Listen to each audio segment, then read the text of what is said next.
Craftersmark 150 watt 6500K LED garage ceiling light pack of 2.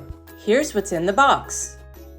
The 2 lights come compactly folded and they come with a set of instructions. These lights are pretty cool. Take a look.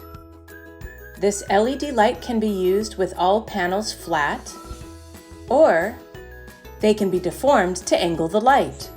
This bulb screws directly into a standard E26 bulb socket.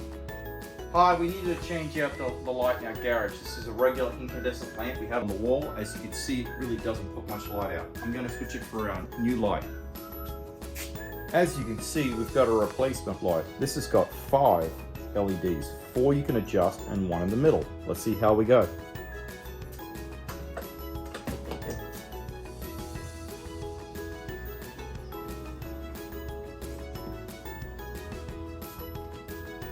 Wow, that's really bright.